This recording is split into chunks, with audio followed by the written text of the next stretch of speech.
बिस्मिल्लाहिर्रहमानिर्रहीम।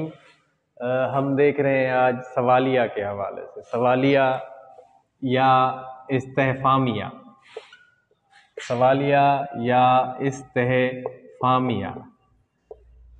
इस्तेफामिया सवाल पूछना को कहते हैं, जैसा कि नाम से ज़ाहिर है ना, सवालिया नाम से ज़ाहिर है किसी लफ्ज़ के या जो है किसी पूरे जुमले के आखिर पर ये अलामत लगाई जाती है, तो इसलिए इसको सवालिया कहते हैं। कब, कहाँ, साइन ऑफ इंटेरोगेशन इसको अंग्रेज़ी में बोलते हैं, साइन ऑफ इंटेरोगेशन, इंटेरोगेशन इसको अंग्रेजी में बोलते हैं। ठीक है, क्वेश्चन मार्क भी जो है ना ये होता है, सवालिया क्वेश्चन मार्क भी।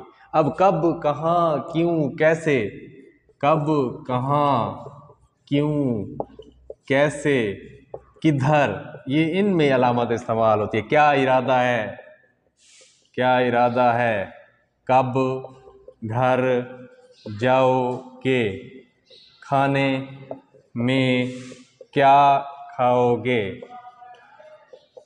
ठीक है, तो इस तरह की जो है ना अलामात में कब, कहाँ, क्यों, कैसे इसमें इस्तेमाल होता है। ये आसान होती है, कोई मुश्किल नहीं होती, लेकिन ये है कि जिस तरफ फ़िक्रे का रुख होता है उस तरफ लगाई जाती है। ठीक है, कहाँ, ये इस फ़िक्रे के सामने ऐसे फ़िक्र है, इसके सामने अंग्रेज़ी में ऐसे लगाई जाती है। अंग्रेज़ी की ये अपोजिट होती है। अगर ऐसे दो आ जाए ना, एक ये और एक ये, तो ये वाला सेलेक्ट करना और ये जो है ना सही जो है जवाब होगा। तो अब इसको मतलब क्लियर हो गया ये सवालिया या इस्तेफामिया। अब हम दूसरे उसकी तरफ चलते हैं।